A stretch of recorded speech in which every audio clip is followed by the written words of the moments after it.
Hello guys, welcome to Apex Studies. स्वागत है आप सभी का एपेक्स स्टडी में। दोस्तों, जैसा कि आप जानते हैं, हम पढ़ रहे हैं छत्तीसगढ़ लोक सेवा आयोग द्वारा ली जाने वाली छत्तीसगढ़ वन सेवा संयुक्त भर्ती परीक्षा 2020 के पाठ्यक्रम के अंतर्गत शामिल रसायन को, जिसके अंतर्गत आज हम देखेंगे दोस्तों पीएच पैमाना संख्या। आप देख सकते हैं सिलेबस में यहाँ पे पीएच पैमाना जो है ये सिलेबस में दिया हुआ है, जिसमें आपको सरल आंकिक प्रश्न जो हैं पूछे जा सकते हैं। तो इसको जो है हम आज के वीडियो में कवर करने वाले हैं। तो चलिए दोस्तों शुरू करते हैं। सबसे पहले बात करेंगे दोस्तों पीएच मान किसे कहते हैं। ठीक है, काफी जरूरी है। देखिए, किसी विलयन में उपस्थित हाइड्रोजन हाइड्रोजन आयनों की सांद्रता के ऋणात्मक लघुगणक को लॉग को उस विलयन का पीएच मान कहा जाता है। ठीक है, एक बार फिर बताता हूं मैं आपको।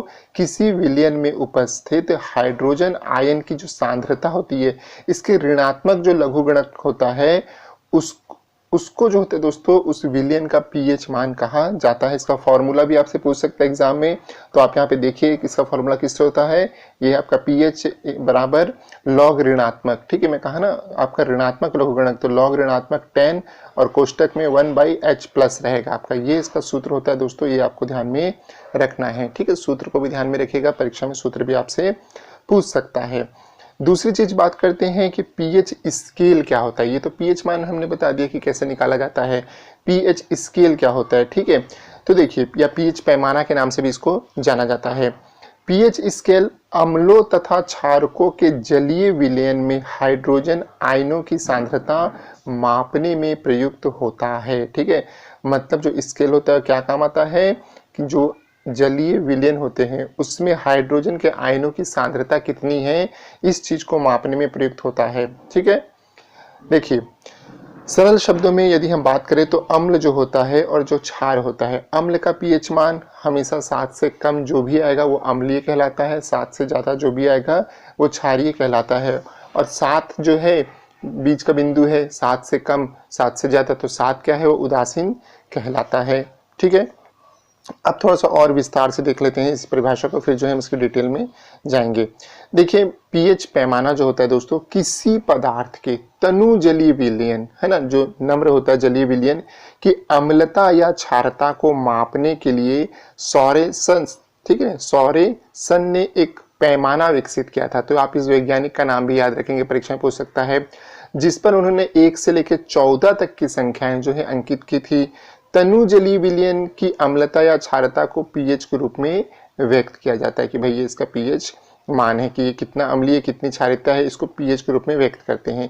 दूसरी चीज जो है, जो मैंने आपको अभी बताया कि पीएच का मान 7 होने पर ये विलयन उदासीन है। उदासीन का मतलब है न्यूट्रल है, ना ही ये अपना अम्लीय में आएगा ना ही क्षारीय में आएगा। जैसे कि जल, पानी जो होता है ना ही आपको अम्लीय लगता है ना ही क्षारीय लगता है। ठीक है, शुद्ध जल। 7 से कम पीएच अम्लीय और विलयन को दर्शाता है। 7 से कम अगर आ गया तो वो मान के चले कि अम्लता है इसमें, 7 से अधिक आए तो क्षारीय विलयन कहलाएगा। पीएच मान को हाइड्रोजन आयन की सांद्रता के रूप में व्यक्त किया जाता है। ठीक है, जैसा कि मैंने आपको पहले बताया। जो मैंने आपको अभी बताया, इससे अब क्या बातें बाहर निकल के आती हैं। पहला यह है कि यह पदार्थ की अम्लीयता मतलब कि एसिडिटी तथा क्षारीयता यानी बेसिसिटी को प्रदर्शित करने वाली एक संख्या होता है। पीएच मान क्या होता है, एक संख्या होता है। दूसरा, इसका मान हाइड्रोजन आयन मतलब H+ के सांद्रता के व्युत्क्रम के लघुगणक के बराबर होता है, परिभाषा के अनुसार या सूत्रों के अनुसार। तीसरा दोस्तों, पीएच मान के प्रदर्शन के लिए सोरेनसन नामक वैज्ञानिक ने 1909 में पीएच स्केल बनाया था। ठीक है, इसका मान कहाँ होता है, 0 से लेकर 14 तक।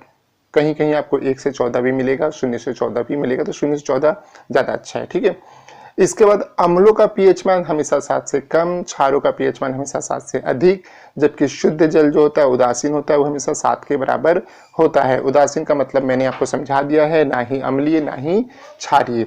ठीक है दोस्तों, अब हम लोग बात करते हैं जिससे प्रश्न ज्यादा देखने के लिए मिलते हैं, और वो है कई अलग अलग पदार्थों का पीएच मान कितना होता है। ठीक है, तो चलिए शुरू करते हैं।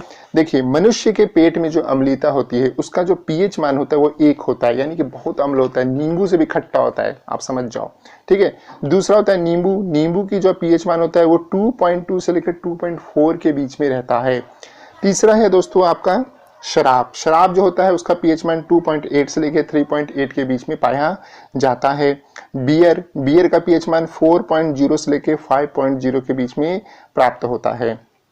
इसी प्रकार से अम्लीय वर्षा आप लोगों ने सुना होगा, अम्लीय वर्षा जो होती है वो 4.5 इसका पीएच मान होता है। मानव मूत्र, ये भी काफी महत्वपूर्ण है, मानव मूत्र जो है 5.5 से लेकर 7.5 तक के बीच में जो है मानव मूत्र पाया जाता है। ठीक है, इसमें अम्लीयता पाई जाती है। फिर बात करते हैं दोस्तों हम लोग मानव रक्त या अश्रु के बारे में। ये जो मानव रक्त है ना, ये भी काफी ज्यादा इंपॉर्टेंट है। इसमें इसका जो पीएच मान होता है वो 7.3 से लेकर 7.5 के मध्य में मिल सकता है। ठीक है, नहीं 7.3 भी मिल सकता है, 4 भी मिल सकता है, लेकिन 7.5 तक जो है ये मिलता है मानव रक्त और आंसू दोनों का।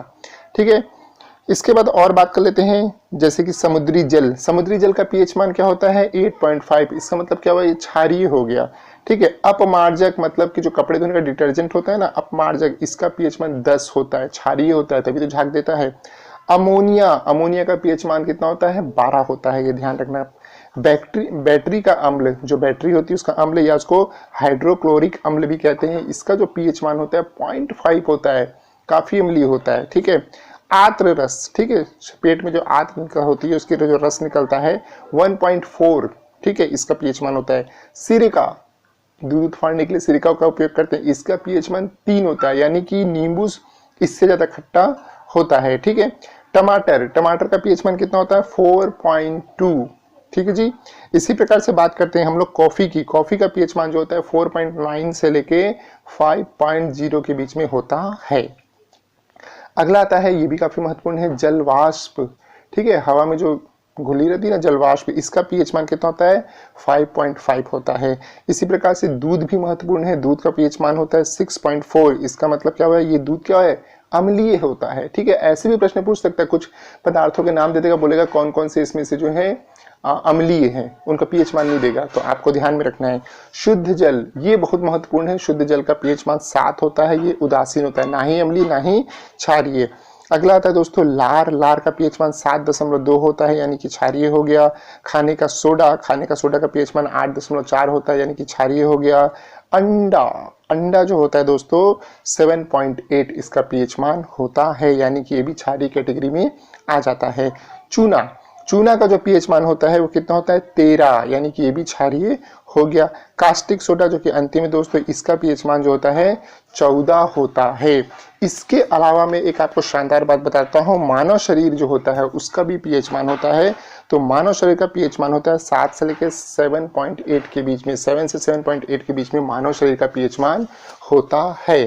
ठीक है, तो ये था दोस्तों कुछ महत्वपूर्ण पदार्थों के पीएच मान। पीएच मान क्या होते हैं, पीएच मान स्केल का निर्माण किसने किया, पीएच मान स्केल पे कितने से कितने तक संख्या दर्ज रहती है, सारी चीजों को हम लोगों ने देखा है। परीक्षा में इसके बाहर आपको देखने के लिए बिल्कुल भी नहीं मिलेगा। जितना मैंने बताया है उन सबको आप अच्छे से ध्यान से पढ़ लीजिए, आप आराम से प्रश्न हल कर पाएंगे। तो आशा है दोस्तों आपको वीडियो काफी पसंद आया होगा। चैनल को सब्सक्राइब कीजिएगा, वीडियो को लाइक कीजिए, शेयर कीजिए, हमें कमेंट कीजिएगा, और भारत के पहले इंडियन प्लेटफॉर्म पे जो है आप इस वीडियो पे जाके भी जो है अपेक्स स्टडी को सब्सक्राइब कर लीजिएगा।